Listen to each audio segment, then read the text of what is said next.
Yes right, we have to study. ठीक है, थोड़ा सा ये कोरिलेटिव चीजें हैं और इनको हमें दो चीजों को साथ में लेकर के पढ़ना पड़ेगा, थोड़ा ध्यान दीजिएगा, ठीक है, तभी आपको समझ में आएगा। ठीक भाई, तो एक ही साथ आपको, है ना, तो ऑलमोस्ट सभी लोग आ चुके हैं, आप जो आते रहेंगे वो जुड़ते रहेंगे। तो हमारा नेक्स्ट है मेंस्ट्रुअल साइकिल।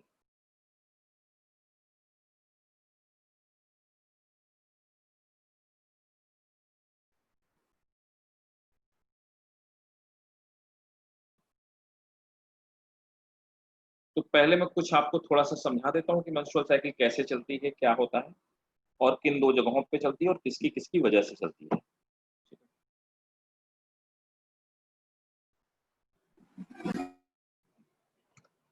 तो क्या है कि जो हमारी मेंस्ट्रुअल साइकिल होती है उसमें दो जगहों का रोल होता है, ठीक है ना, दो जगहों पे एक साथ मेंस्ट्रुअल साइकिल चलती है, ठीक है। अब वो कैसे, वो कौन कौन से दो प्लेसेस हैं, ये पहले हम समझ लेते हैं बात को, है ना। So for sake of example हमने ये पढ़ा था कि ये फीमेल का यूट्रस वाला पार्ट हो गया, ये यूट्रस वाला पार्ट है।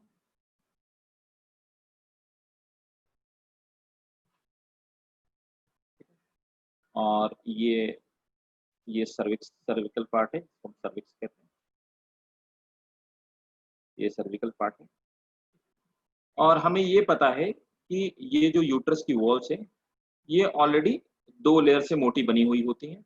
मैं पूरा आपको डिटेल में स्ट्रक्चर बता चुका हूँ, ठीक है ना। और कौन कौन सी लेयर से बनी होती है, बोलिए कौन कौन सी लेयर से बनी होती है।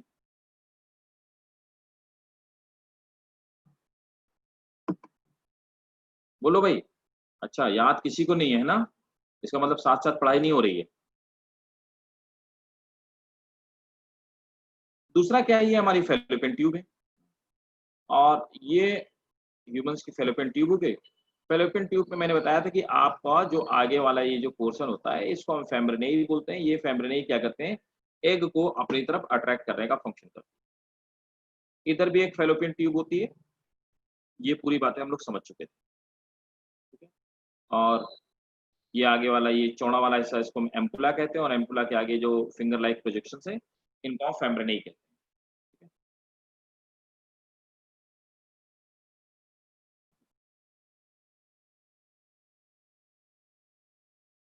अब देखिए इसमें, इसी में साथ में दो एग लगे हुए होते हैं, दोनों तरफ ओवरीज लगी होती है, सॉरी, ये दोनों तरफ ओवरीज होती है। एक ये ओवरी हो गई और इसी तरह से दूसरी ये ओवरी हो गई, दोनों तरफ से ओवरी लगी होती है। ओवरी में हमने ये ऑलरेडी पढ़ रखा है कि ओवरी में एग का फॉर्मेशन होता है, ठीक है ना। ये हमने पढ़ रखा है कि ओवरी के अंदर ही एग का फॉर्मेशन होता है, ठीक है। तो ओवरी के अंदर एग का फॉर्मेशन होता है।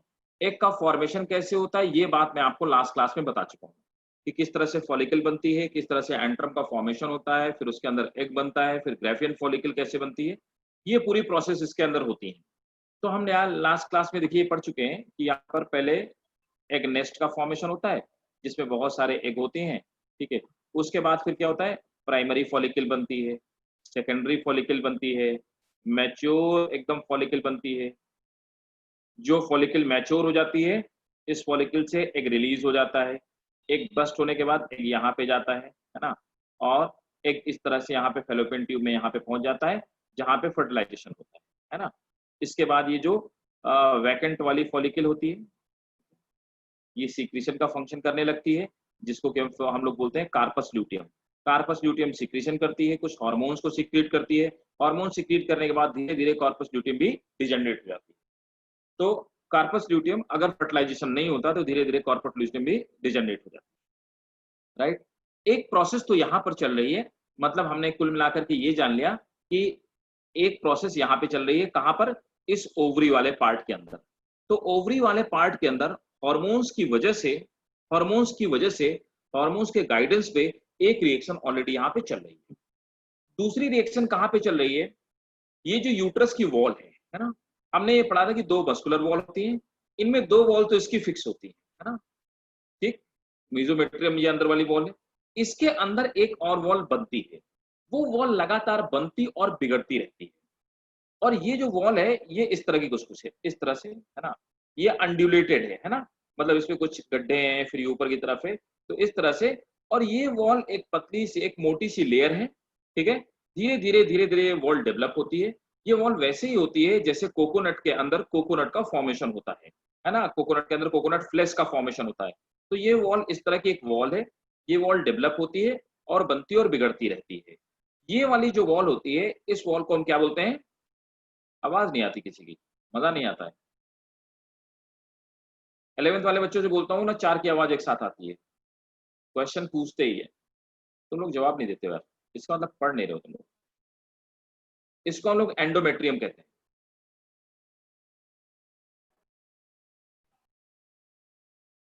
एंडोमेट्रियम,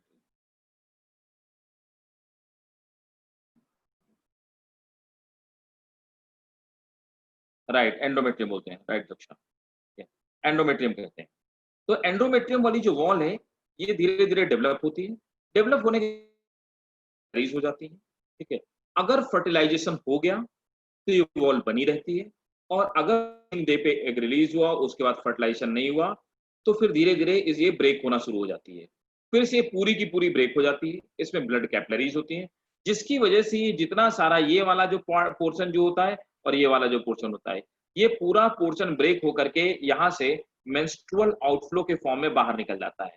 साथ में इसमें ब्लड भी निकलता है। रीजन ये होता है कि यहाँ पर पतली पतली ब्लड कैपिलरीज का भी फॉर्मेशन हो जाता है। एंडोमेट्रियम के बनने की प्रोसेस ये दूसरी प्रोसेस है। तो एंडोमेट्रियम के बनने बिगड़ने की प्रोसेस, और साथ में यहाँ पर एग के डेवलपमेंट होने की प्रोसेस, फॉलिकल के, जिसको हमने ये क्या बोला, ग्रेफियन फॉलिकल जिसको बोला, ग्रेफियन फॉलिकल, तो ग्रेफियन फॉलिकल बनने की प्रोसेस, ये दो प्रोसेस एक साथ चलती हैं। इन दोनों प्रोसेसेस को हम क्या बोलते हैं? मेंस्ट्रुअल साइकिल बोलते हैं। तो आप ये मत समझिएगा कि मेंस्ट्रुअल साइकिल सिर्फ एंडोमेट्रियम और मायोमेट्रियम के बनने की प्रोसेस है, जी नहीं।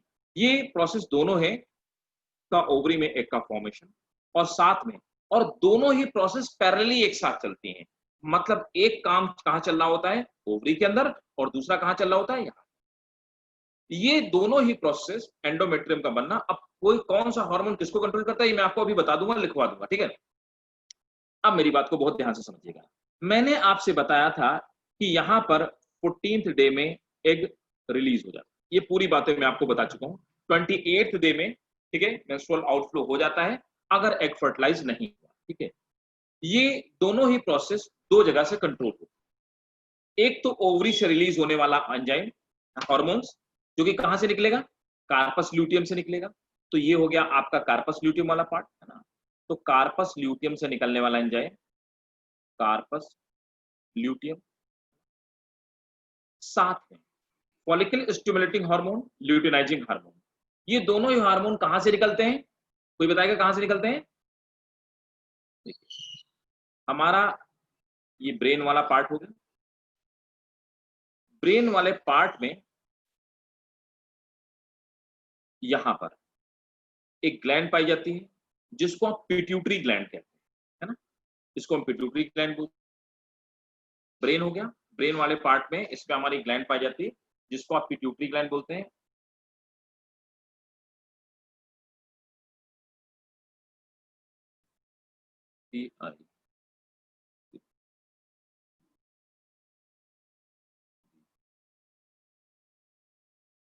ठीक है।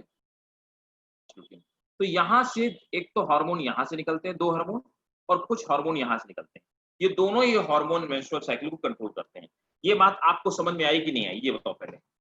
इससे निकलने वाला hormone FSH, follicle stimulating hormone, और ल्यूटिनाइजिंग हार्मोन है। जो दो हार्मोन यहां से निकलते हैं, और यहां से निकलने वाला जो हार्मोन होता है, दिस इज प्रोजेस्टेरोन और एस्ट्रोजन। एस्ट्रोजन एंड प्रोजेस्टेरोन, ठीक है। बताइए भाई, clear? Is it clear to everyone और नॉट? कहीं पे कोई डाउट अभी पूछो। क्लियर है, ठीक है, ग्रेट। तो अगर आपको समझ में आ गया अब आप मेरी बात को, अब हम इसको सिंक्रोनाइज कैसे कैसे दोनों हार्मोन काम करते हैं, किस हार्मोन का क्या फंक्शन होता है, ये मैं पूरी बात आपको और समझा दूं। अगर ये बात आपको समझ में आ गई तो अब आपको क्लियरली समझ में आ जाने वाला है, ठीक है। क्योंकि ये दोनों तरह से इंपॉर्टेंट है, ये आपके बोर्ड के एग्जामिनेशन के लिए भी बहुत इंपॉर्टेंट है। Menstrual cycle as it is पूछा जाता है, अगर मेंस्ट्रुअल साइकिल पूछा जाएगा तो जो आपके एनसीईआरटी में डायग्राम बना है, आपको वो डायग्राम तो बनाना है, वो मैं अभी बना के बताऊंगा जो एनसीईआरटी में बना हुआ है, ठीक है ना। उस ग्राफिकल डायग्राम का मतलब क्या है वो भी मैं आपको बना के बताऊंगा, साथ में आपको ये वाला डायग्राम भी पता, ठीक है। समझिए। अब थोड़ा सा मैं बोर्ड खाली करूं, ये वीडियो हटा देता हूं यहाँ से और बोर्ड खाली करता हूं और मैं आपको अब समझाना शुरू करूं। फिर से मेरी बात को ध्यान समझिए, अगर आपको सबको समझ में आ गया, अगर ये बात समझ में आ गई तो आगे वाली बात आसान है आपके।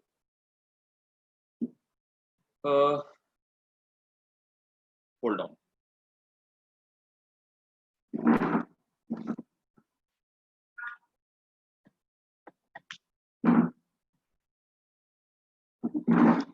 देखिए अब क्या है कि सबसे पहले हम बात करते हैं, वो मैं सब बताता हूँ जीशान, फॉलिकल स्टिमुलेटिंग हार्मोन बोलते हैं वो पूरे, फॉलिकल स्टिमुलेटिंग हार्मोन और ल्यूटिनाइजिंग हार्मोन, ल्यूटिनाइजिंग हार्मोन, ठीक है। अब देखिए बहुत ध्यान से मेरी बात को समझते जाइएगा, जो ये वाली डेवलपमेंटल प्रोसेस है यहाँ पे, इस बॉल के बनने की प्रोसेस, ये हम यहाँ पे देखते हैं। होता यूं है कि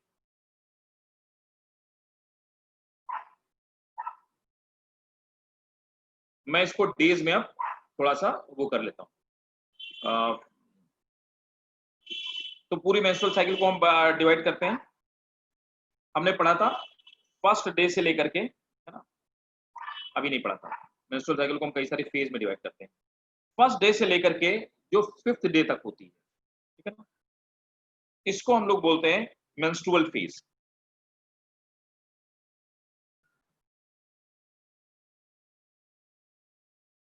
मैं इसको थोड़ा सा टाइप कर देता हूँ, ठीक है ना, ताकि आप लोगों को अगर आप स्क्रीनशॉट लेना चाहो या जो भी आप लेना चाहो तो वो आप कर सकते हो। ये मैं थोड़ा टाइप कर देता हूँ ताकि आपको क्लियरिटी बनी रहेगी, ठीक है। यहाँ पर जो है this is called menstrual menstrual phase, इसको हम मेंस्ट्रुअल फेज बोलते हैं। कहाँ से? फर्स्ट से लेकर के फिफ्थ डे तक जो है ये आपकी मेंस्ट्रुअल फेज है, ठीक है, ये रही menstrual phase. This is menstrual phase. अब दूसरे नंबर पर आते हैं, इसके बाद यहां पर फिफ्थ से लेकर 14th डे तक, तो हमें ये पता है कि 14th डे पे एग रिलीज हो जाता है ना, ओवर रिलीज हो जाता है, इसको हम लोग बोलते हैं प्रोलिफरेशन फेज। तो सेकंड नंबर पर आ जाते हैं, दिस इज कॉल्ड प्रोलिफरेशन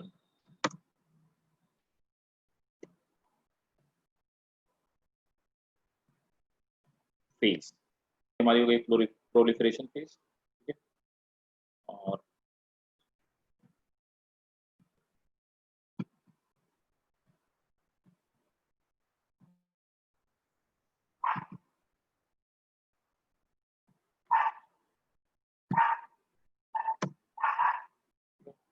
तो हमारी पहली मेंस्ट्रुअल फेज हो गई, फिर प्रोलिफरेशन हो गई, उसके बाद 14 से लेकर के 28 डे तक, है ना, यहाँ से 28वें दिन तक, 28 डे तक। तो मेंस्ट्रुअल साइकिल हम 28 या 29 डे की मानते हैं, स्टैंडर्ड हम इसको 28 डेज तक रखते हैं। तो जो 28 डे तक, तो 14 से लेकर के 28 डे तक की जो साइकिल होती है उसको हम लोग क्या कहते हैं, मेंस्ट्रुअल साइकिल को हम 3 पार्ट में डिवाइड करते हैं। ये तीसरा वाला जो स्टेज होता है, तीसरा वाला जो फेज होता है, इसे हम सिक्रीटरी फेज मानते हैं,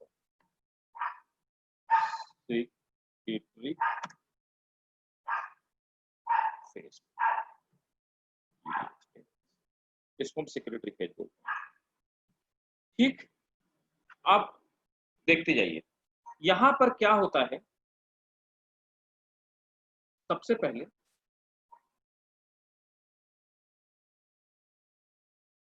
मेंस्ट्रुअल साइकिल के फर्स्ट डेज पे, फर्स्ट डे। यहां पर वॉल का फॉर्मेशन स्टार्ट हो जाता है।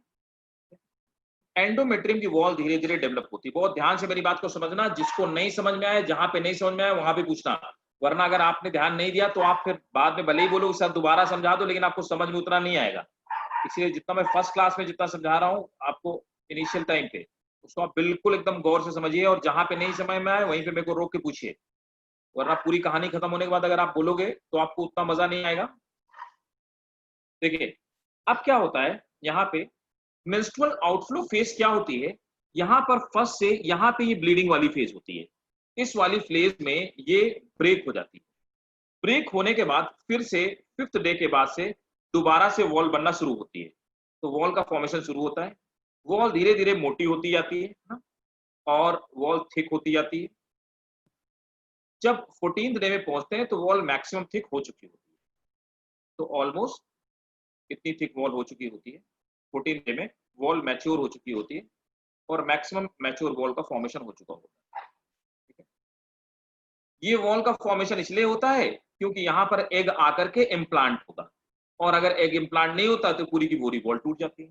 इसके बाद धीरे धीरे क्या होता है, तो वॉल का फॉर्मेशन हो रहा है। वॉल के फॉर्मेशन के साथ साथ में इसी वॉल के अंदर ब्लड कैपिलरीज भी आप देखिए डेवलप होती आ रही है। तो ये जो मैं दिखा रहा हूँ रेड कलर से, ये ब्लड कैपिलरीज है, और ऊपर की तरफ जो वॉल आपको दिखाई दे रही है एंडोमेट्रियम की वॉल। तो धीरे धीरे एंडोमेट्रियम की वॉल का फॉर्मेशन हो रहा है। इनप्लांट नहीं मेरे भाई जीशान, इम्प्लांट। आप लास्ट क्लास में एग्जिट कर गए थे, इसलिए मैं बोलता हूँ कि पूरी क्लास में रहा करो। इम्प्लांट का मतलब होता है एग रिलीज होता है, यहां से एग रिलीज होकर के फेलोपियन ट्यूब से आता है, और एग रिलीज होने के बाद यहां पर एग अंदर धंस जाता है, इस वॉल के अंदर धंस जाता है और स्टेबल हो जाता है, आगे के एम्ब्रियो बनता है। इस प्रोसेस को इम्प्लांटेशन कहते हैं, इम्प्लांटेशन।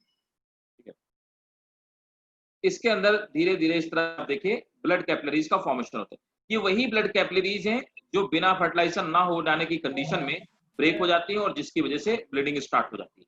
ठीक है, जो ब्लड आउटफ्लो होता है। अब देखिए यहाँ पे ये जो डेवलपमेंट होता है, ये डेवलपमेंट कैसे कैसे हो रहा है, किन हार्मोन्स की वजह से ये डेवलपमेंट हो रहा है। ठीक है, एस्ट्रोजन और प्रोजेस्टेरोन की वजह से।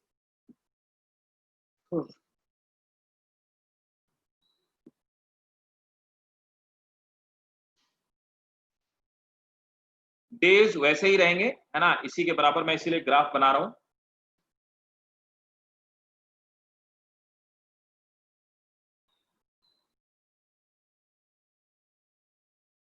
ये आपका 14th डे है यहाँ पे, तो ये यहाँ पे this is 14th day. As it is आप इसको ड्रॉ करेंगे एक साथ में। ठीक है, अब देखो यहाँ पर क्या है कि इसका फॉर्मेशन कैसे होता है ना। जब इनका फॉर्मेशन हो रहा होता है तो हार्मोनल में क्या क्या चेंज, ये आपको पूरा ग्राफ बना के आना पड़ेगा, इसलिए आप ध्यान से मेरी बात को समझते जाइएगा। अब क्या होता है, पहले प्रोजेस्टेरोन के लेवल पे कोई फर्क नहीं पड़ने वाला। वॉल तो लास्ट में ब्रेक होनी चाहिए। वॉल वॉल लास्ट में तब ब्रेक होगी अगर फर्टिलाइजेशन नहीं हुआ, लेकिन फर्टिलाइजेशन हो गया तो वॉल ब्रेक लास्ट में नहीं ब्रेक होगी। ये साइकिल घूम के आ जाता है ना, देखो ना, ये देखो, ये साइकिल 28 डे हो गया। इसके बाद जब फर्स्ट डे में आएगा तो वॉल यहां ब्रेक होना स्टार्ट होगी।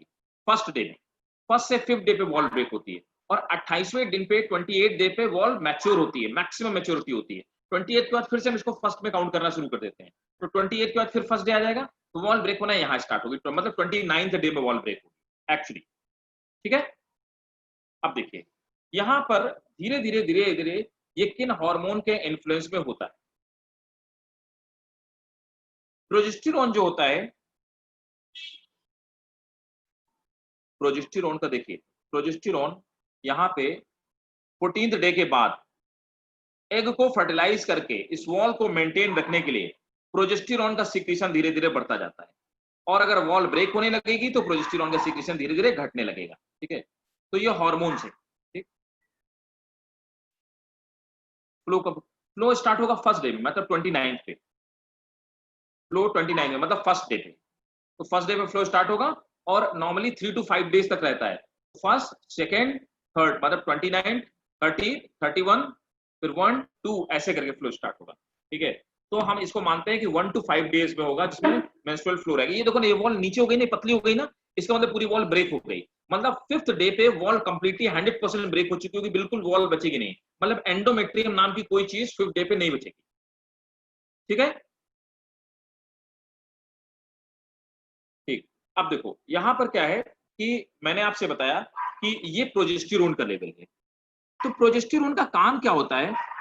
प्रोजेस्टेरोन का काम होता है कि इसको मेंटेन रखना। किस चीज को? प्रोजेस्टेरोन का काम होता है इस वॉल को मेंटेन रखना। अगर प्रोजेस्टेरोन ना हो तो ये वॉल मेंटेन नहीं रह सकती है। ठीक है। एस्ट्रोजन का सीक्रेशन कैसे होता है? एस्ट्रोजन का सीक्रेशन, एस्ट्रोजन कब अपने हाई लेवल पे होता है? एस्ट्रोजन धीरे धीरे इसका सीक्रेशन बढ़ता जाता है। ठीक है। और एस्ट्रोजन जाकर के 14th डे, मतलब क्यों? एग जब रिलीज होने वाला होगा तो एस्ट्रोजन का लेवल हाई होगा। एग रिलीज होने के बाद धीरे धीरे धीरे धीरे एस्ट्रोजन का लेवल गिरता जाता है। तो देखिए यहां पर क्या है, ये वाला जो ग्रीन से मैंने दिखाया है, दिस इज एस्ट्रोजन। तो आप समझिए एस्ट्रोजन जो होता है, समझते जाइए, ये जो एस्ट्रोजन है, एस्ट्रोजन धीरे धीरे पहले सीक्रेट होता है, हाई लेवल पे पहुंचता है। 14th डे के बाद, ये 14th डे है यहाँ पे, 14th डे के बाद एस्ट्रोजन का लेवल गिरने लगेगा, लेकिन प्रोजेस्टेरोन का लेवल धीरे धीरे बढ़ने लगेगा। अब देखो साथ में इसमें एक साइकिल और चल रही है, एग के डेवलपमेंट की साइकिल, जो साइकिल यहाँ पे चल रही है। तो अभी हम बात कर रहे थे इस वाली साइकिल के बारे में, मतलब जो एंडोमेट्रियम की वॉल थी उसका फॉर्मेशन हो रहा था। हाँ एस्ट्रोजन, ये लिखा तो है एस्ट्रोजन। अब देखिए, अब आइए यहां पर ओवरी का जो डेवलपमेंट हो रहा है। भाई मेरे एस्ट्रोजन हार्मोन है, ये मैंने लिखा तो समझ क्या रहे हो, मैं वही तो बोल रहा हूँ। एस्ट्रोजन और प्रोजेस्टेरोन दो हार्मोन है जो कार्पस ल्यूटियम से रिलीज होते हैं। एफएसएच और एलएचएस दो अलग हार्मोन है जो कि हमारी पिट्यूटरी से रिलीज होते हैं। तो एस्ट्रोजन और प्रोजेस्टेरोन का रोल यहाँ पे होता है इसके फॉर्मेशन पे, और यहाँ पर ये जो लेयर ग्रेफियन फॉलिकल्स वगैरह हैं, ठीक है ना, ये यहाँ पे इनका फॉर्मेशन, फॉलिक एफएसएच और एलएचएस अपना फंक्शन करते हैं। अब देखो फिर से समझना मेरी बात को, अब ये जो दूसरा वाला डेवलपमेंट यहाँ पे हो रहा है, ये डेवलपमेंट कैसे कैसे हो रहा है? ठीक है,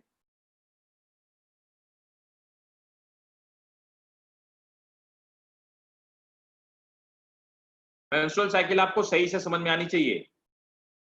मैक्सिमम लोग इसको रट लेते हैं, इसीलिए ना तो उनके नीट के क्वेश्चन सही हो पाते हैं और ना ही वो अच्छा क्वेश्चन लिख पाते हैं। अगर आप रटोगे so it's your own loss. इसलिए रटना नहीं है, मेरी बात को समझते जाना, धीरे धीरे समझते जाओ। मैं फिर से रिपीट करूंगा इसको, वो कोई टेंशन वाली बात नहीं। अब देखो हमने ये पढ़ा हुआ था कि लास्ट क्लासेस में मैंने आपको जब ओवरी का डेवलपमेंट बताया था, तो मैंने बताया था कि देखो फर्स्ट डे पे ये क्या होगा, धीरे धीरे एग नेस्ट पहले बनेगा। ये तो बच्चे मेल फीमेल बेबी के पैदा होते ही फॉर्मेशन शुरू हो जाता है। धीरे धीरे आप देखिए अब ये डेवलप हो रहा है, ये और बड़ा बन जाएगा। 14th डे तक आते आते ग्रेफियन फॉलिकल का फॉर्मेशन हो जाएगा। ठीक है, ये ग्रेफियन फॉलिकल बन गई। ग्रेफियन फॉलिकल के अंदर क्या है? ग्रेफियन फॉलिकल के अंदर एग बन रहा है, इसके अंदर एग का फॉर्मेशन हो रहा है, ये एग बन रहा है। ग्रेफियन फॉलिकल में एक एग का फॉर्मेशन हो गया। उसके बाद क्या होगा? जब 14th डे पे कहानी आएगी तो एग रिलीज हो चुका होगा, और एग रिलीज हो जाने के बाद अब ये जो फॉलिकल है ये इस तरह के फॉर्म में कन्वर्ट हो जाएगी। So this is your 14th day, है ना। तो 14th डे में एग रिलीज हो जाएगा। एग रिलीज हो जाने के बाद ये जो ग्रेफियन फॉलिकल थी वो इस तरह से कन्वर्ट हो जाएगी। कन्वर्ट होने के बाद कार्पस ल्यूटियम में कन्वर्ट हो जाएगी। कार्पस ल्यूटियम इस तरह का स्ट्रक्चर है, और इसके बाद कार्पस ल्यूटियम थोड़ा सा डेवलप हो जाएगा, येलो कलर का स्ट्रक्चर। उसके बाद कार्पस ल्यूटियम डिजनरेट हो जाएगा, है ना। तो देखो ये आपका 14th डे था, तो 14th डे में देखिए आप एग रिलीज हो गया 14th डे, है ना।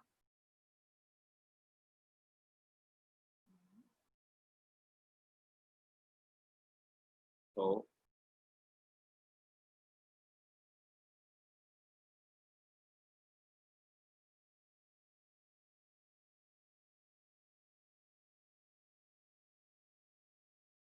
एक और इसमें डायग्राम है ना, तो मुझे हटाना पड़ेगा, फिर दूसरी वाला मैं अलग से बना दूंगा।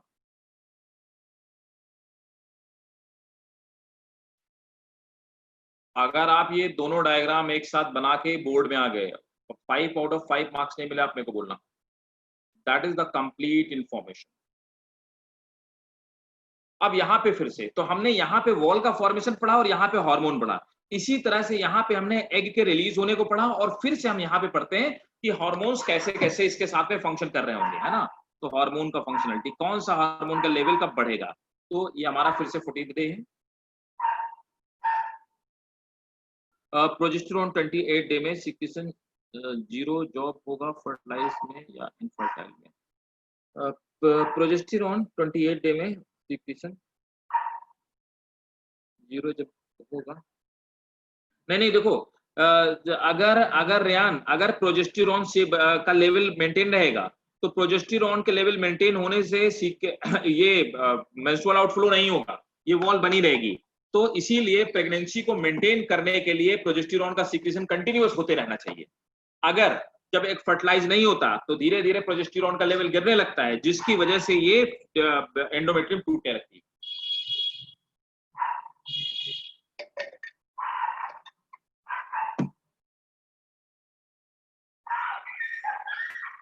देखिए अब क्या है कि हार्मोन का जो मैं लेवल बता रहा था, है ना, अब हार्मोन के लेवल की बात करते हैं।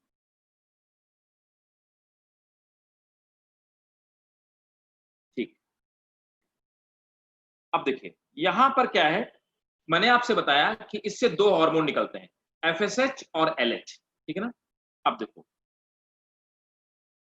फॉलिकल स्टिमुलेटिंग हार्मोन, इसका लेवल धीरे धीरे बढ़ेगा और 14th डे के पहले, जस्ट 14th डे में, है ना, ये आकर के मैक्सिमम होगा। उसके बाद एफएसएच जो होगा, फॉलिकल स्टिमुलेटिंग हार्मोन जो होगा, इसका क्या होगा, इसका रोल खत्म हो जाएगा। रीजन ये, फॉलिकल स्टिमुलेटिंग हार्मोन का काम क्या है, यहां पर जो फॉलिकल बन रही है उनको डेवलप होने के लिए स्टिमुलेट करना, तो एफएसएच का काम है। ल्यूटिनाइजिंग हार्मोन क्या होगा, एग को रिलीज करने का फंक्शन करेगा ल्यूटिनाइजिंग हार्मोन, है ना। तो अब देखो ल्यूटिनाइजिंग हार्मोन का क्या फंक्शन है, ये एग के रिलीज करने का फंक्शन करेगा। अब देखिए धीरे धीरे एलएच का लेवल बढ़ेगा। एलएच जब अपने पीक पे होगा तो एग रिलीज हो चुका होगा, उसके बाद एग रिलीज हो जाने के बाद एलएच का भी काम खत्म हो जाएगा और धीरे धीरे क्या होगा, इसका लेवल फिर से डाउन होने लगेगा। ल्यूटिनाइजिंग हार्मोन, इसका सीक्रेशन जो होगा वो डाउन होने लगेगा। एफएसएच और एलएच ये दोनों ही किसके लिए रिस्पॉन्सिबल है, वो इस एग के डेवलपमेंट होने के लिए रिस्पॉन्सिबल है, मतलब ये ओवरी में फंक्शन करते हैं। और एस्ट्रोजन और प्रोजेस्टेरोन ये एंडोमेट्रियम के फॉर्मेशन के लिए रिस्पॉन्सिबल है। ठीक है, इतनी बात समझ में आई कि नहीं आई पहले?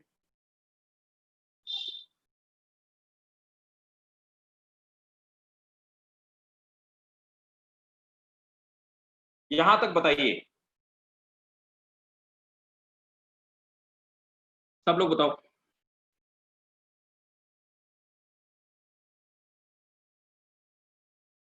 ठीक है, ग्रेट। दोनों आयशा, द्रक्षा, फाकिया, रेयान, जिशान, आयशा तीन है, तीनों आयशा, ठीक है।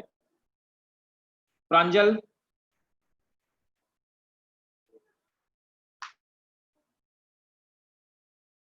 हाँ एक बार और बताऊंगा। जीशान मुझे पता था, तुम्हें दोबारा बताना पड़ेगा, आई नो, बता दूंगा अभी, रुको। लेकिन अभी समझ में आया ना? अंडरस्टूड, अंडरस्टूड, ठीक है, ठीक है, राइट। देखो अब मैं फिर से बात को समझाता हूं।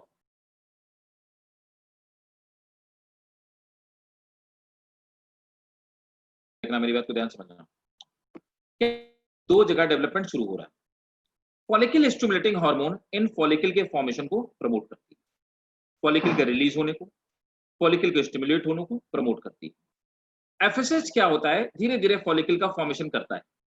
जब फॉलिकल बन जाती है, ग्रेफिन फॉलिकल में कंप्लीट हो जाती है, एफएसएच का काम खत्म हो जाता है। ये फॉलिकल बन गई पूरी तरह से, एफएसएच का काम खत्म हो गया, है ना। और दिस इज ओव्यूलेशन, में लिख भी देता हूं, ओव्यूलेशन, है ना। फॉलिकल स्टिमुलेटिंग एफएसएच का काम, फॉलिकल बन गई तो एफएसएच का काम खत्म हो गया, एफएसएच का लेवल गिर गया। कहां से गिरा? पिट्यूटरी से। ल्यूटिनाइजिंग हार्मोन क्या बोलता है, कार्पस ल्यूटियम का फॉर्मेशन करता है, कार्पस ल्यूटियम का फॉर्मेशन करता है, ठीक है ना। तो अब ये क्या होता है, ल्यूटिनाइजिंग जो हार्मोन होता है जब एग रिलीज होगा तो ल्यूटिनाइजिंग हार्मोन एग रिलीज होने के टाइम पे मैक्सिमम सीक्रेशन पे होगा, फिर धीरे धीरे इसका लेवल गिरता जाएगा। अब देखिए एस्ट्रोजन क्या होता है। अब यहाँ पर क्या है, मेंस्ट्रुअल साइकिल जब हो रही है तो फर्स्ट डे से फिफ्थ डे तक वॉल पूरी ब्रेक हो रही है, वॉल के ब्रेक होने से पूरा मेंस्ट्रुअल आउटफ्लो निकल गया। इसके बाद सिर्फ हमारी एंडोमेट्रियम पूरी तरह से खत्म हो गई। एंडोमेट्रियम के खत्म हो जाने के बाद सिर्फ और सिर्फ जो हिस्सा बच रहा है वो बच रहा है ये मीजोमेट्रियम का, जो इसके नीचे वाला हिस्सा है। मीजोमेट्रियम के ऊपर फिफ्थ डे से फिर से वॉल का फॉर्मेशन शुरू होता है। वॉल के फॉर्मेशन के लिए कौन रिस्पॉन्सिबल है? एस्ट्रोजन। एस्ट्रोजन क्या करता है? वॉल का धीरे धीरे इस पे कैपिलरीज का फॉर्मेशन करेगा, वॉल का फॉर्मेशन करेगा, वॉल प्रोलिफरेट होगी, मतलब सेल डिवाइड होंगी, सेल डिवीजन होगा, डेवलपमेंट होगा, वॉल का प्रोलिफरेशन होगा। 14th डे पे वॉल का मैक्सिमम 14 डे के आसपास, 14-15 डे के आसपास वॉल का मैक्सिमम प्रोलिफरेशन हो गया। एस्ट्रोजन का अपना काम खत्म हो गया, वॉल के फॉर्मेशन का काम करने के बाद धीरे धीरे एस्ट्रोजन का लेवल ले रहे होने, लेकिन ये वॉल ब्रेक ना होने पाए, मेंटेन रहे, ये काम प्रोजेस्टेरोन का है। तो प्रोजेस्टेरोन वो काम मेंटेन रखता है। अगर फर्टिलाइजेशन हो गया तो प्रोजेस्टेरोन का लेवल हाई रहेगा, ये वॉल बनी रहेगी, वॉल कभी ब्रेक नहीं होने वाली, और यहीं पर एग आकर के इंटरनली फिक्स हो जाएगा। इसके बाद यहीं से प्लेसेंटा का फॉर्मेशन हो जाएगा और ये वॉल कभी टूटने वाली नहीं। अगर 14th डे पे फर्टिलाइजेशन नहीं हुआ तो प्रोजेस्टेरोन का लेवल गिरने लगेगा, जिसकी वजह से धीरे धीरे धीरे धीरे वॉल ब्रेक होना शुरू हो जाएगी और फिर फर्स्ट डे से फिफ्थ डे तक वॉल ब्रेक होना स्टार्ट हो जाएगी। क्लियर है? अभी क्लियर? जीशान क्लियर है? ड्रॉ कर लिया है सब लोगों ने? बताइए भाई, सबने ड्रॉ कर लिया है? ठीक, अच्छा ड्रॉ कर लिया सबने? ठीक है, तो इसको आप लोग पहले ड्रॉ कीजिए एज इट इज, जो मैंने आपको बताया बिल्कुल आपको ऐसे ही ड्रॉ करना है, बिल्कुल एज इट इज। और अगर आपसे 5 मार्क्स पे क्वेश्चन पूछा जाए बोर्ड में, जो कि मैक्सिमम उम्मीद होती है कि क्वेश्चन पूछा जाएगा, अगर आपको 5 मार्क्स पे क्वेश्चन पूछा जाए तो आपको यही बना के आना। डायग्राम आपको बोर्ड में वही बना के आने जो मैं आपको बताऊंगा, जैसे मैं आपको बताऊंगा बिल्कुल वैसे बना के आना। ठीक है? नंबर नहीं मिले 5 में, 5 नंबर नहीं मिले, मेरे को बताना। इसलिए मैं बोल रहा हूँ डायग्राम जैसे मैं कह रहा हूँ बिल्कुल आपको वैसे बना के आना है। ठीक है? इसके बाद इसका फ्लो चार्ट जो मैंने आपको समझाया, ये फ्लो चार्ट बनवाऊंगा, फिर मैं लिखवा दूंगा। ठीक है? जिससे आपकी कॉन्सेप्चुअल क्लैरिटी प्लस स्कूल के क्वेश्चन राइटिंग की क्लैरिटी दोनों ही हो जाएंगी। लेफ्ट साइड वाला भी करना, हाँ तब और क्या, दोनों डायग्राम करने भाई, आधा डायग्राम थोड़ा ना करना है।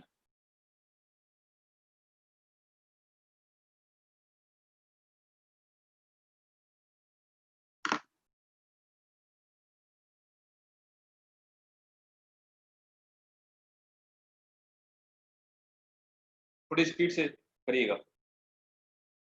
और अपने समझने के लिए, जो लोग 11th पे थे मेरे साथ, उनको मैंने बताया भी, अपने समझने के लिए आप कलर्ड पेन का यूज करो, लेकिन आप बोर्ड में और स्कूल के एग्जाम में आपको इसको वैसे बनाना।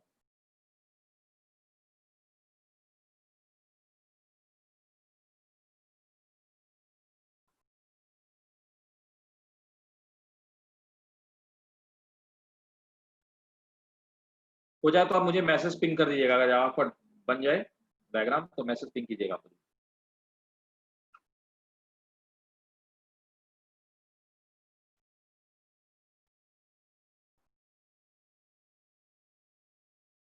ना ना ना ना, बोर्ड में कलर पेन नहीं, पेन ही नहीं यूज करना डायग्राम बनाने। बोर्ड में डायग्राम पेंसिल से बनेगी। और मैं आपको एक बात और बता दूं, बायोलॉजी का रूल है कि हमेशा जो नेमिंग, आप देखो ना मैक्सिमम मैं इधर ही राइट साइड ही लिखता हूँ। बायोलॉजी का रूल है कि डायग्राम लेफ्ट पे होगा और उसकी नेम टैगिंग राइट साइड पे होगा। That is the perfect diagram. और डायग्राम सिर्फ पेंसिल से बनेगा, तो आपको पेंसिल से बनाने को तो आना चाहिए। ये तो इसलिए ना कि कलर से आपको ये समझ में आ जाएगा एंडोमेट्रियम कहाँ पे है, मायोमेट्रियम मेसोमेट्रियम कहाँ पे है, पेरीमेट्रियम कहाँ पे, ये चीज।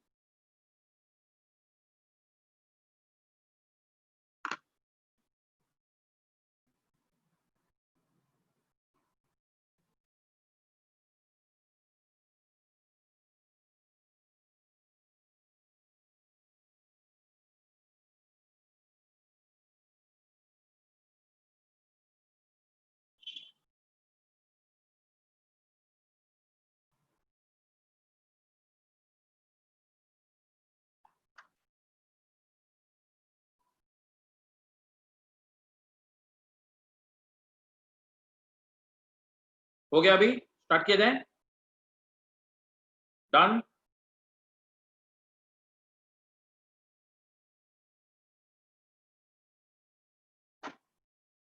ठीक है, राइट। तो मैं अब आगे बोर्ड चेंज करता हूँ, ठीक है ना? फिर मैं शुरू करता हूँ। Okay, great. तो चलिए, अब मैं बोर्ड चेंज कर रहा हूँ, है ना? आप समझो। फ्लो चार्ट कैसे समझना है? मेरी बात को बहुत ध्यान से समझते आना, ठीक है? फिर से फ्लो चार्ट समझना। सबसे पहले क्या होता है कि जो हार्मोन सीक्रेट होता है ओवरी के स्टार्टिंग को थोड़ा लेट करके बता देना। ठीक है, oogenesis और ओवरी हाँ, चलो मैं बता दूँगा। ये बात मैं फिर से आपको समझा दूँगा एक बार। कि देखो, अब क्या है, सबसे पहले रिलीज़ होता है, जो हार्मोन रिलीज़ होता है, वो रिलीज़ होता है एफएसएच। ठीक? एफएसएच क्या है? Follicle stimulating hormone.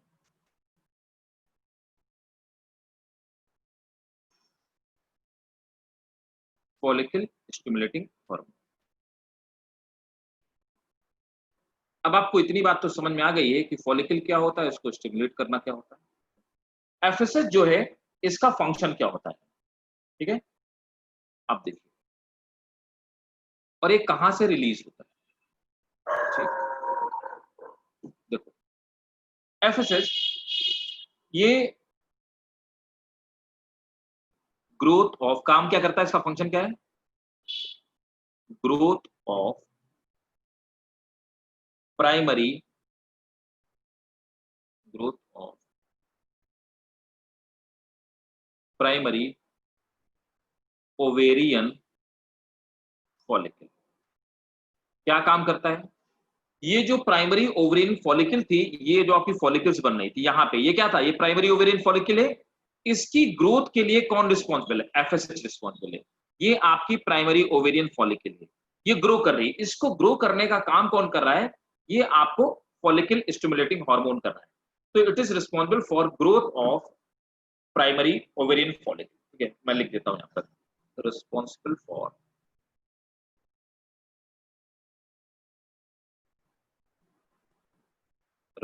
For growth of ovarian follicle.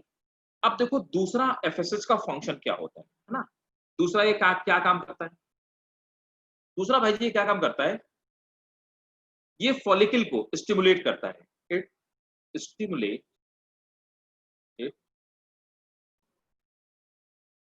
Stimulate follicle to ध्यान से समझना, आपको ये कहीं डायग्राम, स्कीमेटिक डायग्राम नहीं मिलेंगे। मैं आपको जो इनको स्कीमेटिक डायग्राम बोलते हैं, ये मैं खुद से मेहनत करके बनाता हूँ, ये आपको कहीं पे नहीं मिलेगा, इसलिए बहुत गौर से समझिएगा। इससे आसान कोई तरीका नहीं है। It stimulate follicle to secret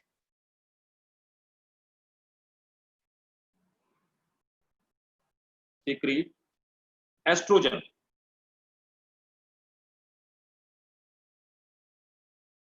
तो ये क्या करता है? ये फॉलिकल को स्टिमुलेट करता है। किन फॉलिकल को? इन्हीं फॉलिकल को। क्या? कि भाई आप एस्ट्रोजन सीक्रेट करो, है ना? तो एफएसएच इन फॉलिकल को एस्ट्रोजन सीक्रेट करने के लिए क्या करता है? इंड्यूस करता है। अब ये एस्ट्रोजन क्या करना, ये एस्ट्रोजन क्या करता है? ये एस्ट्रोजन एक तरह से इसके फंक्शन, अब एस्ट्रोजन के फंक्शन देखिएगा। एस्ट्रोजन का क्या फंक्शन?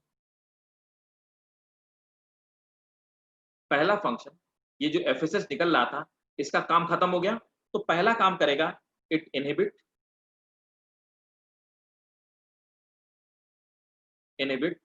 एफएसएच। मतलब एस्ट्रोजन निकल करके फॉलिकल स्टिमुलेटिंग जो हार्मोन है, देखिए जाइए, एस्ट्रोजन जब निकलेगा तो ये क्या करेगा? एफएसएच को, देखो जब एस्ट्रोजन यहाँ पे पीक पे पहुंचा, इसने एफएसएच को दबा दिया, सप्रेस कर दिया, और एस्ट्रोजन का लेवल जैसे जैसे बढ़ा, वैसे एफएसएच का लेवल गिरता गया, है ना? तो ये क्या करता है? इट इनहिबिट एफएसएच, मतलब एफएसएच को अब और सीक्रेट होने से और काम करने से रोक देता है एस्ट्रोजन। दूसरा इसका फंक्शन क्या होता है?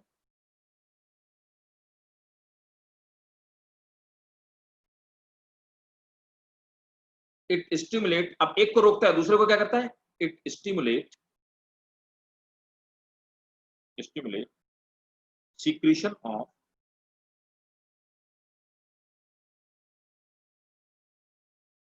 Of LH। LH क्या है? Luteinizing hormone.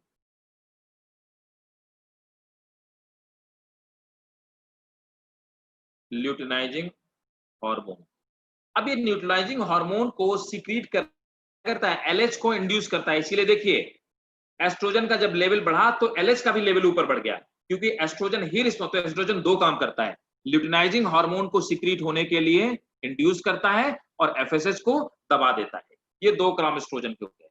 तो देखिए इसने क्या किया, it stimulate secretion of luteinizing hormone. तो अब कहां से ल्यूटिनाइजिंग हार्मोन निकला, कहां से? From anterior pituitary, anterior pituitary.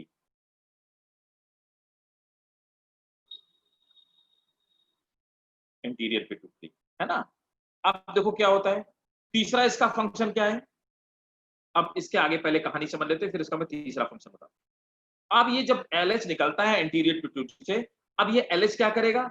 LH responsible है किसके लिए? ओव्यूलेशन के लिए। LH की वजह से ही एग रिलीज होता है, ओवा रिलीज होता है। देखिए जब LH पीक पे पहुंचा 14 डे पे, तो ओवा यहां से निकल करके फेलोपियन ट्यूब में आ गया, है ना। अब देखिए इट इंड्यूस, इट, मैं LH सीधे सीधे लिख देता हूं ताकि आप कंफ्यूज ना हो। LH induce Graafian follicle, Graafian follicle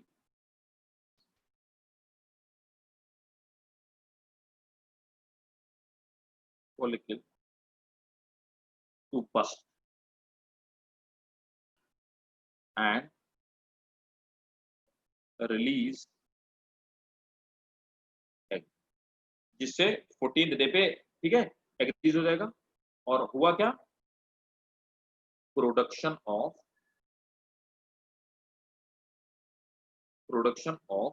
ओवा और एग का प्रोडक्शन हो गया। अब देखो ये जो आपका ल्यूटिनाइजिंग हार्मोन का दूसरा फंक्शन देखिए, ल्यूटिनाइजिंग हार्मोन साथ में क्या काम कर रहा है, LH क्या काम कर रहा है। LH जो है आपका, ये LH, अब LH मिल जाता है जाके, एक हार्मोन है प्रोलैक्टिन के साथ, LH प्लस एक दूसरा हार्मोन है प्रोलैक्टिन, LH और प्रोलैक्टिन, ठीक है। ये दोनों मिलकर के मतलब LH ल्यूटिनाइजिंग हार्मोन, आप देखिए ये आपका होगा LH, ठीक है, और प्रोलैक्टिन मिलकर के ये दोनों, इस ये जो क्या है, ये कार्पस ल्यूटियम है ना, कार्पस ल्यूटियम के फॉर्मेशन के लिए रिस्पॉन्सिबल है। LH plus prolactin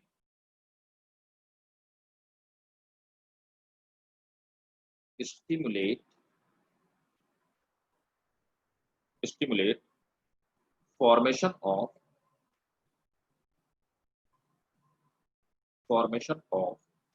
corpus luteum, corpus luteum, ये कार्पस ल्यूटियम के फॉर्मेशन के लिए रिस्पॉन्सिबल है ना। अब देखो दो चीजें,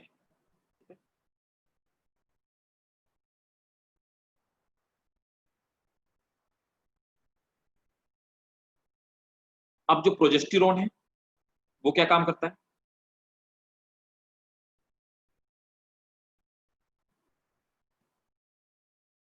कार्पस ल्यूटियम, अब कार्पस ल्यूटियम में से क्या सीक्रेट होता है?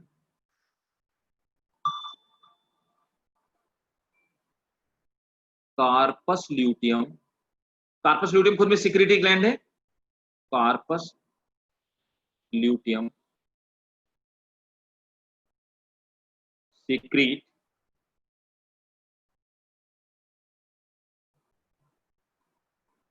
प्रोजेस्टेरोन।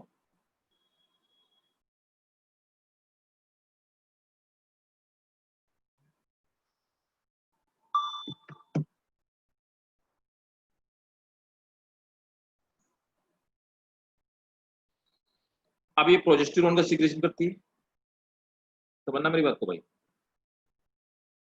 प्रोजेस्टेरोन का फंक्शन क्या है वो ध्यान से समझिए। अब प्रोजेस्टेरोन इम्प्लांटेशन ऑफ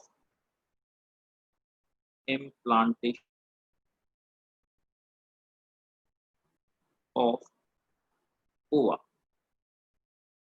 ये जो प्रोजेस्टेरोन है, इसने क्या किया, इस एग को यहां पर एंडोमेट्रियम के अंदर इम्प्लांट होने में प्रोजेस्टेरोन हेल्प कर रहा है।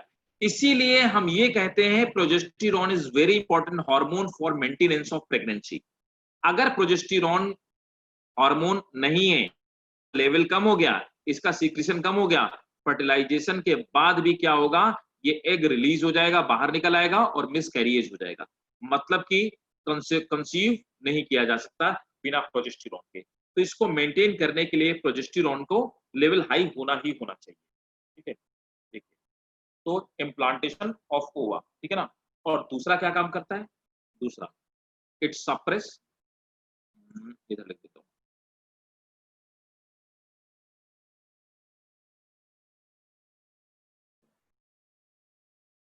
सप्रेस, किसको सप्रेस करता है, it suppress FSH, follicle stimulating hormone को इसको सप्रेस करता है। अब बताओ, ये फ्लो डायग्राम समझ में आया, फंक्शन सभी हार्मोन्स के समझ में आ गया। और अगर प्रेगनेंसी अचीव नहीं होती, मान लीजिए एग फर्टिलाइज नहीं हुआ, तो प्रोजेस्टेरोन का लेवल गिर जाएगा और मेंस्ट्रुअल आउटफ्लो शुरू हो जाएगा। आप इसको नोट कर लीजिए, फिर मैं आपको फिर से बैक वाले डायग्राम में एक बार फिर से समझा देता हूँ। किसी ने बोला मेरे को, शायद ऐसा नहीं बोला, फिर से समझा देता हूँ।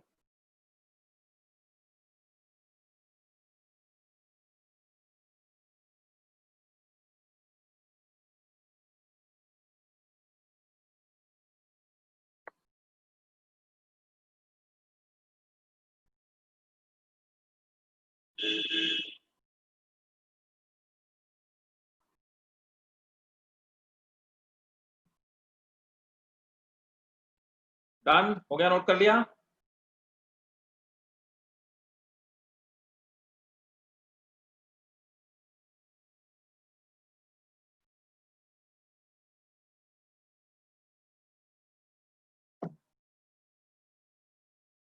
Induce Graafian follicle to burst and release egg.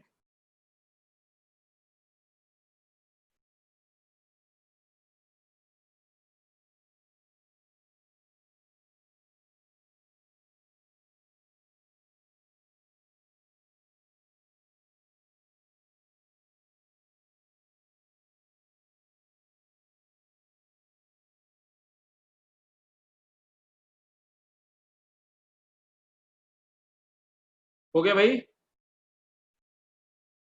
कर लिया सबने।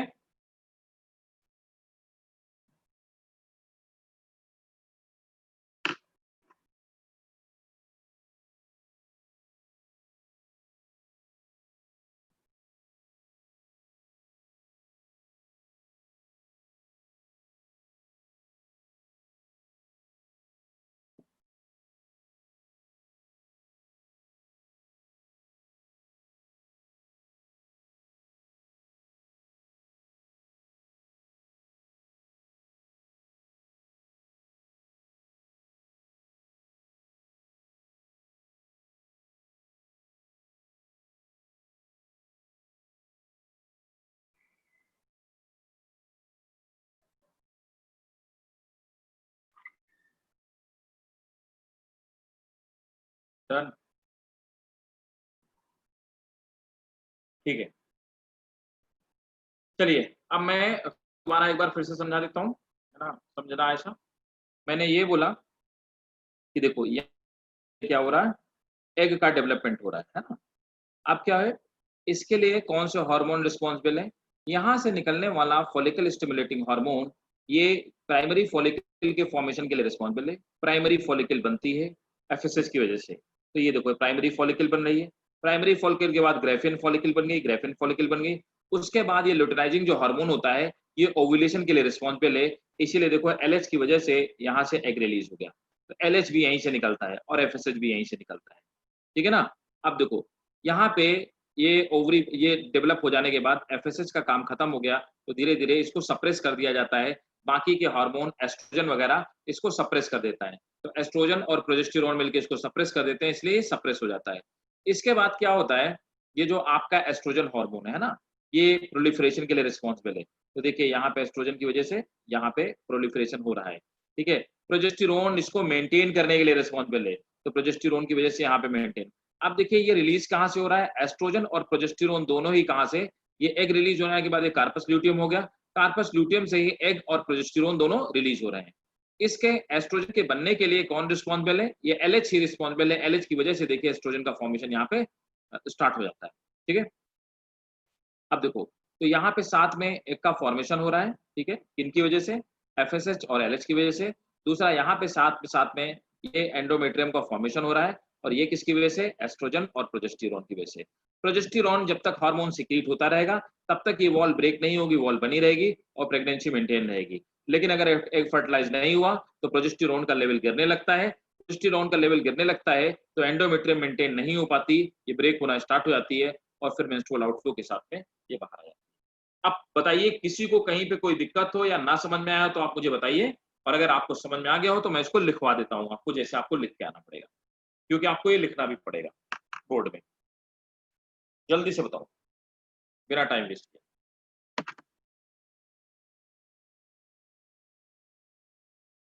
ठीक है, राइट। तो चलिए अब मैं नेक्स्ट मूव करता हूँ, नेक्स्ट नेक्स्ट बोर्ड में। तो नोट करेंगे, हेडिंग डालेंगे मेंस्ट्रुअल साइकिल।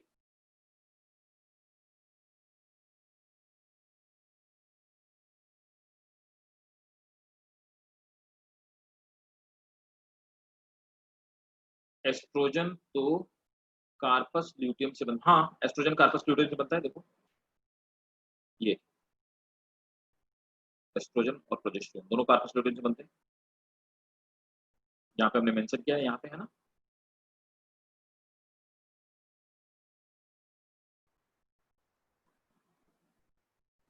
ठीक है,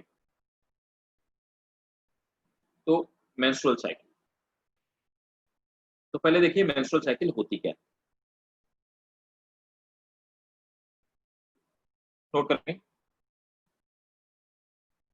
फीमेल्स फीमेल्स 1 to 5 में कैसे हो जाता है।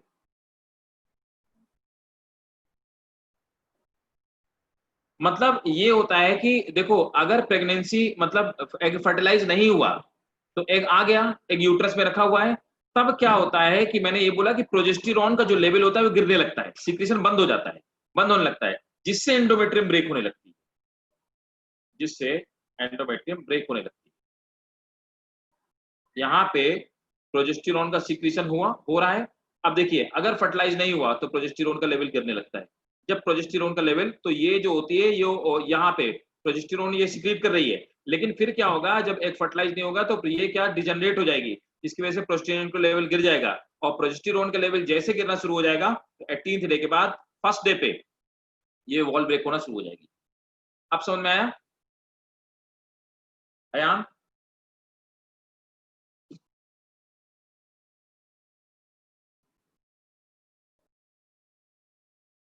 नहीं आया? आप बताओ पूछना क्या चाहते हो। एस्टिरोन तो कार्पस ल्यूटियम से बनता है, तो 1 to 5 में कैसे पाया जाता है। यहाँ पे प्रोजेस्टेरॉन तो नहीं है, यहाँ पे कहा है देखो ना, बहुत लो लेवल, बहुत लो लेवल। प्रोजेस्टेरॉन तो कार्पस ल्यूटियम से बना, बन के बॉडी में पड़ा हुआ है, तो कुछ ना कुछ अमाउंट में तो ब्लड में रहेगा ही रहेगा। अच्छा आपका क्या ये कहना चाहते हो कि यहाँ पे कार्पस ल्यूटियम, यहाँ पे जब कार्पस ल्यूटियम नहीं है तो यहाँ पे प्रोजेस्टेरॉन कैसे मौजूद है, डू यू वांट टू से दिस, एम आई करेक्ट, यही पूछ रहे हो आप कि यहाँ पे जब कार्पस ल्यूटियम नहीं है तो प्रोजेस्टेरॉन, हाँ तो देखो क्या होता है ना, जो हार्मोन एक बार बन गए वो ब्लड में हमारे लंबे समय तक पड़े रहते हैं, जो ब्लड में हमारे लंबे समय तक पड़े रहते हैं, they remain in blood for longer time period. तो जो सीक्रेट हुआ है उसका कुछ ना कुछ लेवल तो रहेगा ही रहेगा, दैट इज द रीजन। ऐसा नहीं है कि कॉर्पस ल्यूटियम बिल्कुल खत्म हो गया, क्योंकि ये हार्मोन तो हमारे ब्लड में मिले रहते हैं ना, मिक्स रहते हैं, सिर्फ उनका लेवल अप और डाउन होता है।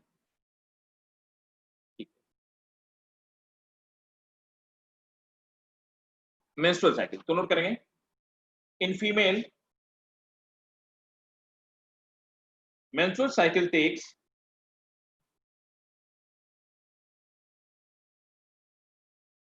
about 28 to 29 days,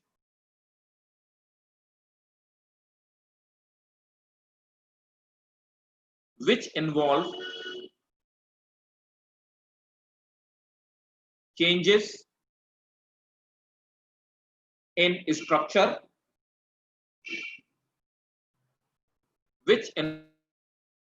changes in structure and function of structure and function of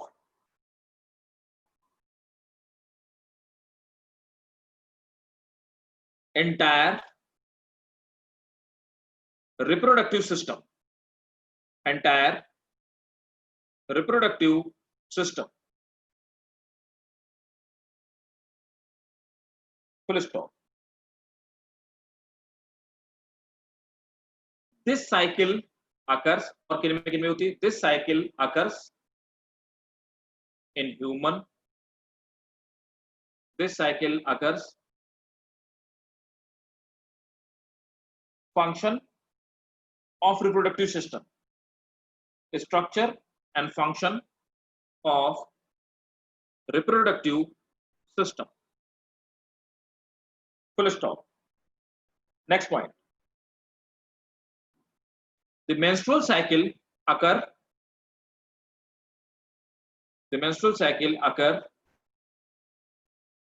in human,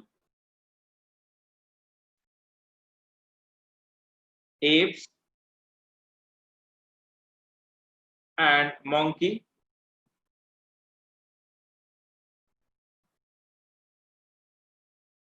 That is in all primates.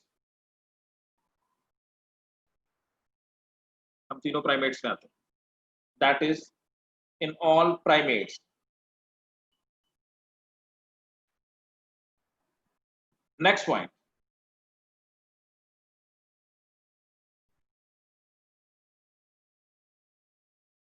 It starts in female at the age 13.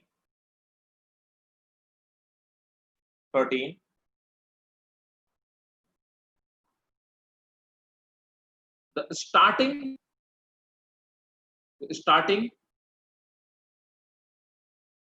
of menstruation,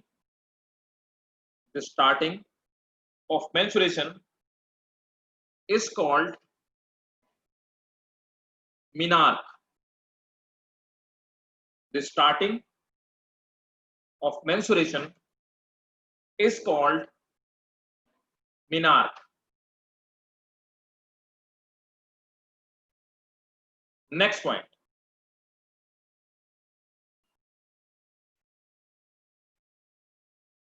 It generally stops at the age about 45 to 50. It generally stops at the age about 45 to 50 years, which is called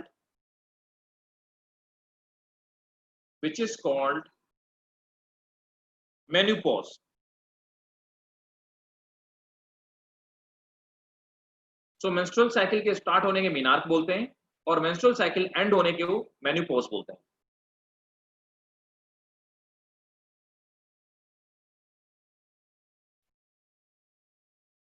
The cycle can be divided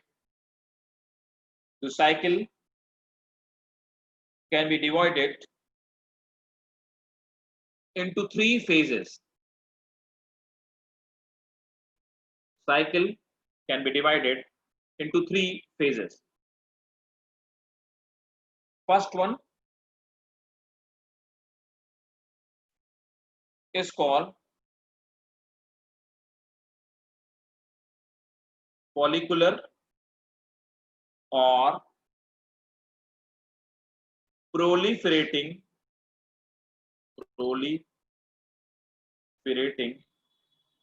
phase. Second one is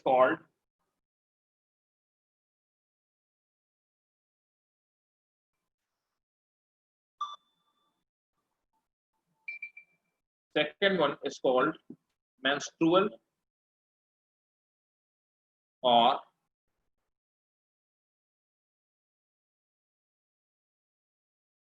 sorry, second one को menstrual नहीं बोलेंगे.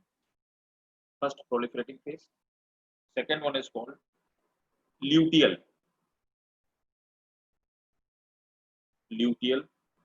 or secretory phase.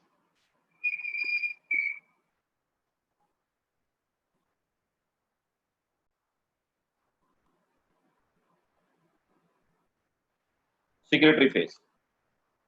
Third one is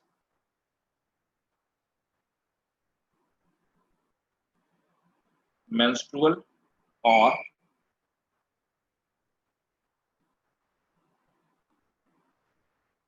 bleeding phase. ठीक है, तीनों face लिख लो, फिर एक एक फेस के बारे में लिखवा देता हूं.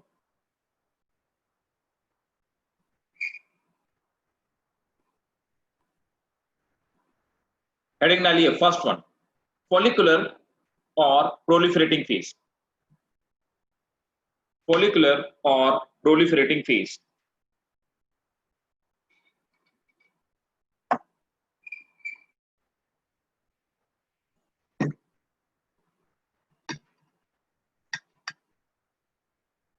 नोट करेंगे. फर्स्ट पॉइंट के फॉर्म में लिखना, बुलेट के फॉर्म में. प्रोलिफरेटिंग फेज, तो फर्स्ट वाली फेज लिखेंगे proliferating phase. First point FSH is secreted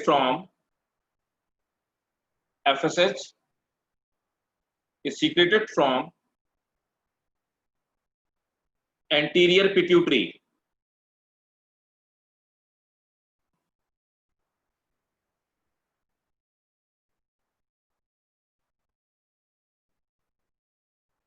Next point,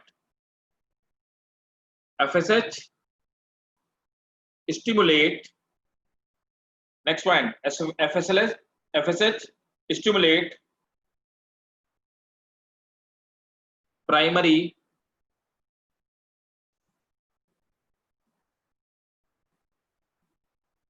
ovarian follicle. FSH stimulate primary ovarian follicle.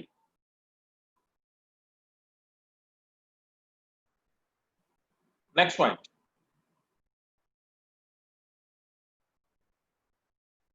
FSH also stimulate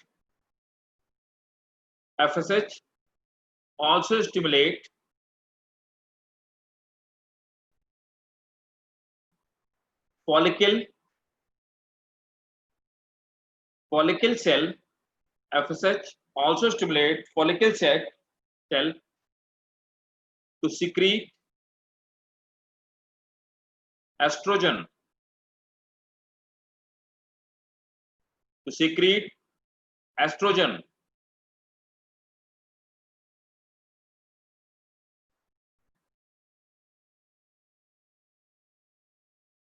And stimulate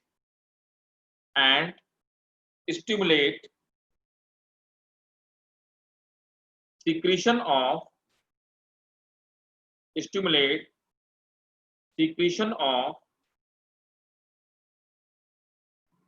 LH, luteinizing hormone, from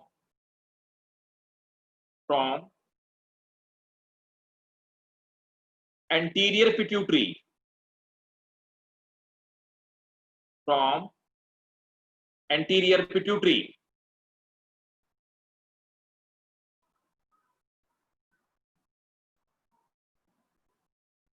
next point,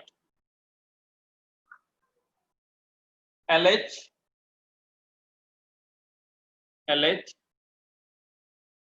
stimulate ovulation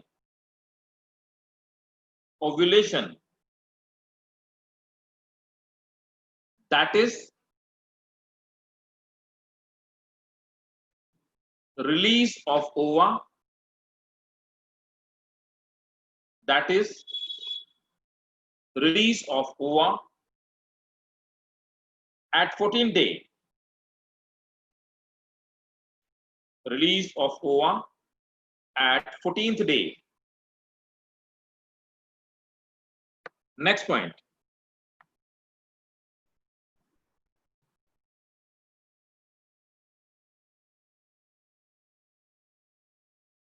secretory phase. Second,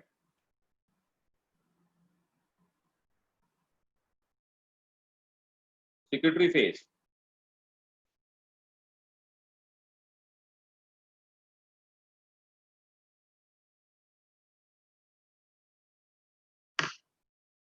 The peak LH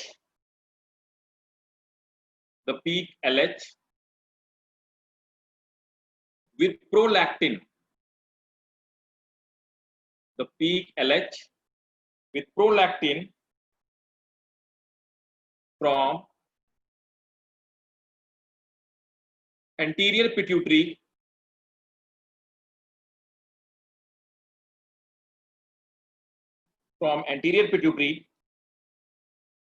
stimulate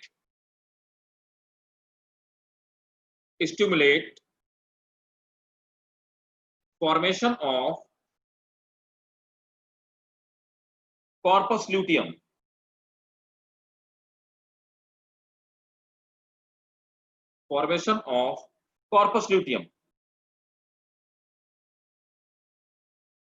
Next point, corpus luteum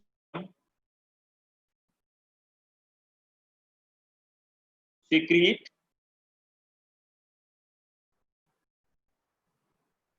progesterone, corpus luteum secrete progesterone.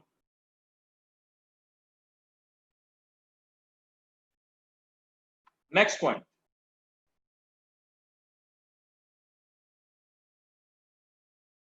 progesterone is necessary for implantation of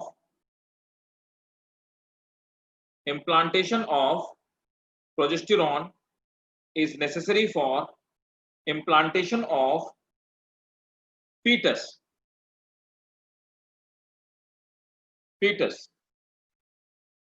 in uterus wall,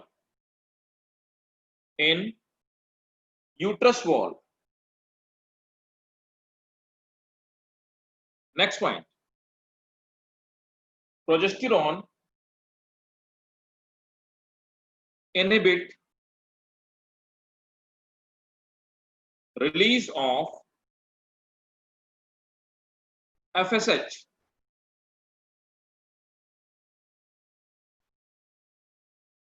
जिससे कि एक egg release हो गया दूसरा egg release ना हो जाए, ठीक है।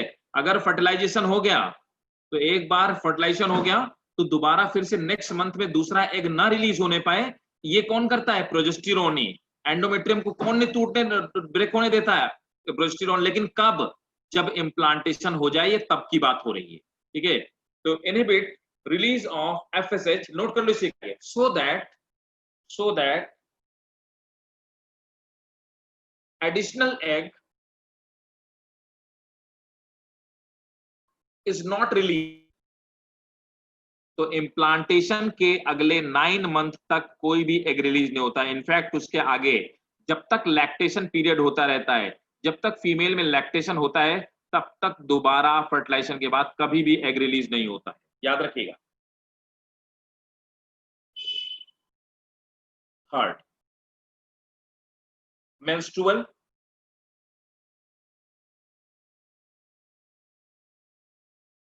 menstrual और bleeding phase.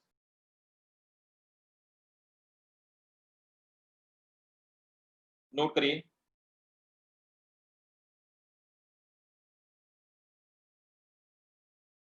If fertilization not occur, if fertilization not occur, अगर फर्टिलाइजेशन नहीं हुआ, सेकेंडरी oocyte, ओवम नहीं, क्योंकि ओवम तो तब रिलीज होता है जब स्पर्म फ्यूज कर जाता है. देन अंडरलाइन करेंगे, secondary oocyte undergoes, secondary oocyte undergoes autolysis. Autolysis समझते हो? ऑटोलिसिस समझते हैं? जल्दी से बताइए, जल्दी जल्दी रिप्लाई करो. Autolysis, do you know autolysis? Autolysis का मतलब होता है खुद से सेल का जनरेट हो जाना. ऑटोलिसिस मींस होता है degeneration of cell by itself, खुद से सेल का अपने आप मर जाना, that is called autolysis.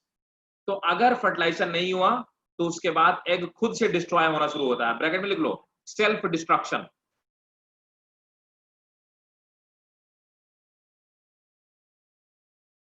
And progesterone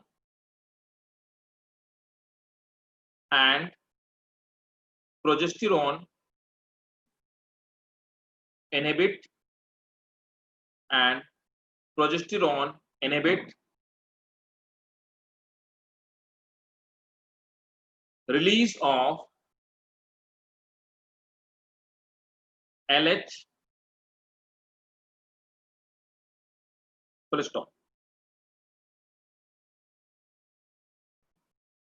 Second point, reduction of LH, reduction of LH causes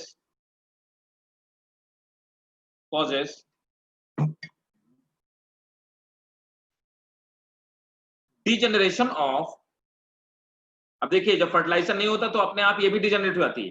degeneration of, reduction of LH causes degeneration of corpus luteum.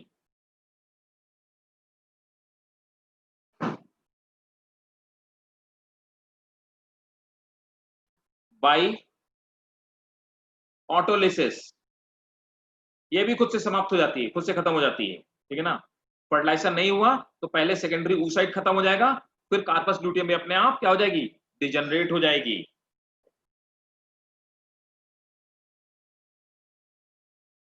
ठीक है?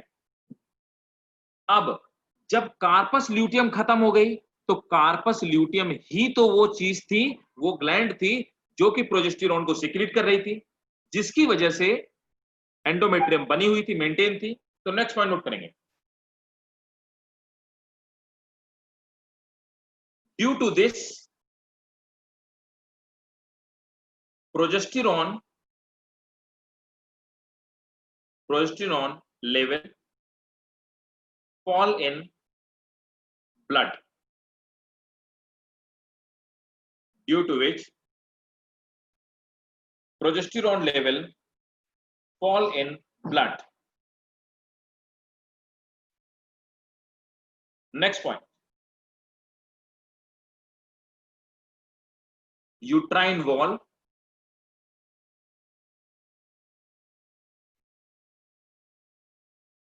fall in blood, fall in blood. Next point, uterine wall, कौन सी uterine wall? Endometrium. Uterine wall, that is endometrium, dies due to deficiency of progesterone.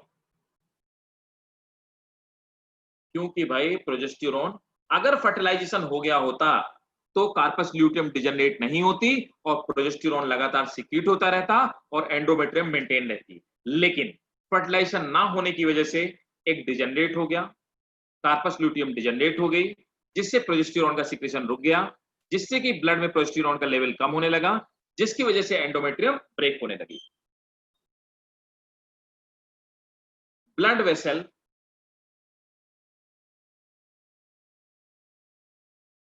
Coagulating agent है। हाँ, progesterone coagulating agent है, ये बात सही है। Blood vessel rupture, blood vessel rupture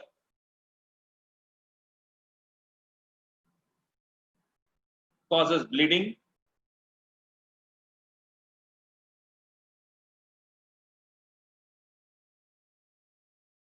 which is called menstruation, which is called menstruation or menstrual outflow, which is called menstruation or menstrual outflow। अब बताइए भाई, क्लियर है सबको? क्लियर है?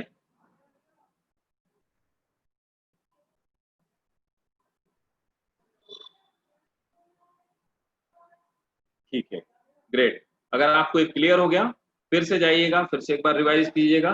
तभी अगर देखो, अगर आप जाकर के आपने आज रिवीजन नहीं किया, यकीन मानो आप फिर भूल जाओगे, फिर अगली बार मेरे से पूछ लोगे। इसलिए इसको एक बार रिवाइज खुद से करना, खुद से इंटरलाइज करना। जो मैंने आपको डायग्राम बताया, जो मैंने आपको फ्लो चार्ट, सिर्फ डायग्राम और फ्लो चार्ट अगर फिर से दोबारा से दिमाग में बैठा ली और समझ लिया, तो जो कहानी हमने लिखी है वही तो है जो मैंने आपको डायग्राम में फ्लो चार्ट में बताया। ये पूरी जो कहानी आपने लिखी है 3 फेजेस में, सिर्फ ये है तो वही। बस आपको ये देखना है कि इसमें फर्स्ट फेज में क्या हो रहा है, सेकंड फेज में क्या हो गया, थर्ड फेज में क्या हो रहा है। ठीक है ना? तो that's it for the day. मिलते हैं नेक्स्ट क्लास में। ठीक है, और बस अब ये ऑलमोस्ट खत्म हो गया। इसके बाद एम्ब्रियो डेवलपमेंट देखेंगे, फर्टिलाइजेशन। ये पूरा चैप्टर था तो कॉम्प्लिकेटेड, इसमें कोई शक नहीं है। oogenesis और ओवरी के अच्छा, oogenesis और ओवरी के स्ट्रक्चर को रेट करके। अच्छा अच्छा, ए जीशान, ये क्या यार, मैंने बोला था ना, ये पूरा कैसे फिर से रिपीट करूं भाई? मैंने बोला था तुम आखिरी में यही बोलते हो, सर एक बार फिर से रिपीट कर दो। अभी वही तो मैंने पूरा समझाया। एक बार अब तुम खुद से पढ़ना। हाँ, कैसे रिपीट कर दो ये तो बताओ। हाँ, लाइन छूटा ये तो बताओ, कौन सी लाइन छूटी है? फिर से रिपीट कर दो। हाँ बताओ, कौन सी लाइन छूटी है?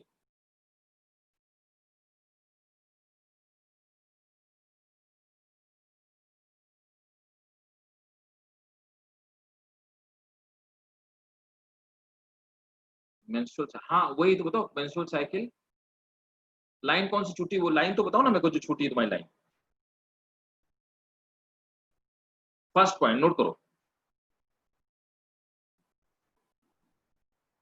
Menstrual cycle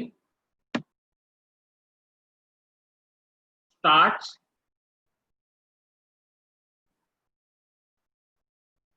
menstrual cycle occur, यार नोट करो सब। Menstrual cycle occur in females, मैं खुद से बना के लिखता हूँ, सेम चीज दोबारा रिपीट कर पाना बहुत मुश्किल है।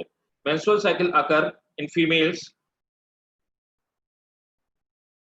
at the age of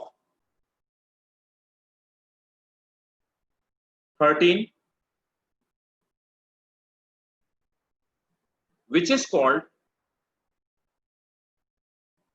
menarche, which is called, नहीं ऐसा, जब तक लैक्टेशन होता रहता है तब तक एग रिलीज नहीं हो सकता। मींस फीमेल दोबारा से कंसीव नहीं कर सकती जब तक उसका बेबी मिल्क फीडिंग कर रहा है। इवन नॉट आफ्टर, ये मत सोचना कि मतलब पर्टुएशन हो गया तो फर्स्ट पॉइंट है, हाँ ये फर्स्ट पॉइंट ही तो था, ये वाला फर्स्ट पॉइंट था, ठीक है। पर्टुएशन होगा तो प्रेगनेंसी, जब तक लैक्टेशन बना रहेगा तब तक प्रेगनेंसी पॉसिबल नहीं है।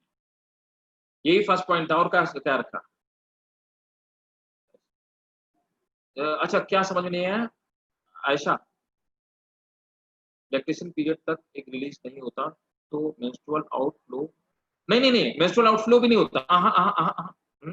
देखो समझो, अगर फीमेल ने एक बार कंसीव कर लिया, ठीक है, एग इम्प्लांट हो गया, तो अब क्या होगा, एलएच सीक्रेट होना बंद हो जाएगा, जिससे दोबारा कभी दूसरा एग रिलीज नहीं होगा। उसके बाद प्रेगनेंसी मेंटेन रही, पर्टुएशन हुआ, बेबी ने बर्थ लिया, लैक्टेशन स्टार्ट होगा, उसने मिल्क फीडिंग स्टार्ट कर दी। जब तक लैक्टेशन, ऑक्सीटोसिन रिलीज होता रहेगा, लैक्टेशन चलता रहेगा, जब तक कि लैक्टेशन बंद नहीं होगा तब तक दोबारा एग रिलीज नहीं होगा, ठीक है। और ना ही तब तक, ऑब्वियसली जब एग रिलीज नहीं होगा तो मेंस्ट्रुअल आउटफ्लो कहां से होगा दोबारा, क्योंकि एलएच रिलीज ही नहीं हो रहा, तो मेंस्ट्रुअल आउटफ्लो भी नहीं होगा, दोबारा से एग रिलीज नहीं होगा, दोबारा कभी प्रेगनेंसी भी कॉज नहीं हो सकती, नेवर, जब तक लैक्टेशन। अब समझ आया ऐसा? अभी क्लियर है?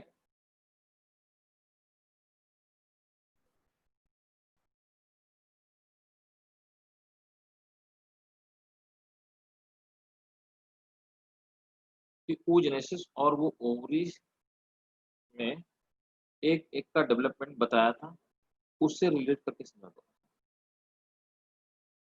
ये बोलो।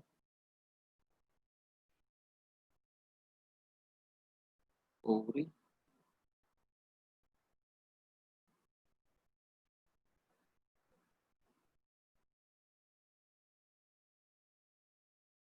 That may be abnormality. Zeeshan क्या दोबारा बोल दो मेरे भाई, ये तो बताओ। वो दैट इज, देखो Ayesha, that is abnormality, hormonal abnormality. बहुत सारी फीमेल्स कंसीव भी नहीं कर, आज की डेट में 60% फीमेल प्रॉपरली कंसीव नहीं कर पाती है, इनफर्टिलिटी रेट इंडिया में 60% पहुंच चुका है। That is the reason is only, that is pollution, hormonal abnormality, ठीक है, bad health practices.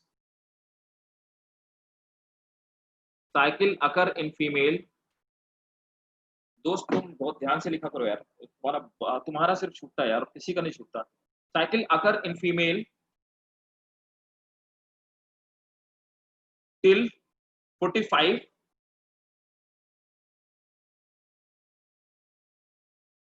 To 50 year. अरे मेरे भाई, अब मतलब क्या छूटा है ये तो बताओगे मुझे, मैं नोट से देख के थोड़ा ना बोलता हूँ।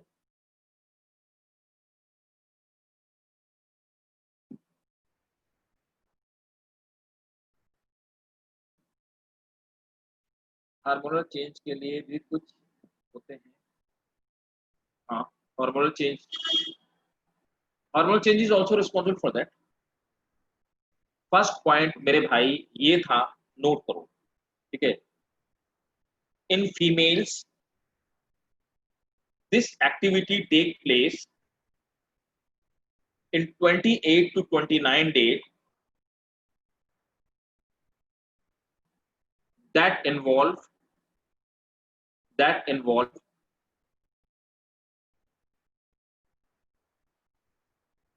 changes in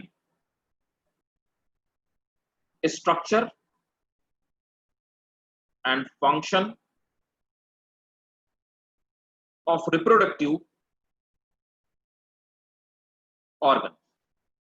Ayesha, hormonal change के लिए, हार्मोनल चेंज के लिए ऑब्वियसली कुछ मेडिसिन होते हैं, इवन ये समझो, the main thing is that contraceptive pills they are made up of progesterones, progesterones, और वो क्या करती हैं, वो हार्मोनल जो इम्बैलेंसेस होती हैं उसके लिए मैक्सिमम वही respond, to be very Frank.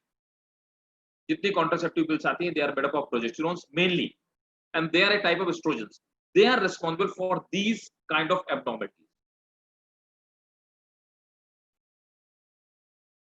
अच्छा किसी ने और कुछ पूछा हुआ था भाई, क्या पूछा हुआ था, कौन था मैं भूल ही गया। बोल रहा हूँ कि oogenesis और जो ओवरी स्टिमुलेटेड में एग का डेवलपमेंट बताया था उसे रिलेट करके समझा दो। देखो समझो मेरे भाई, ये था, इसने पूछा था, एक क्वेश्चन पूछा Ayan Safi, Ayan is not there. चलो नेक्स्ट क्लास में मिलते हैं, see you guys in next class, ठीक है, मेरी दूसरी क्लासेस भी हैं, मिलते हैं नेक्स्ट क्लास में, बाय बाय, टेक केयर।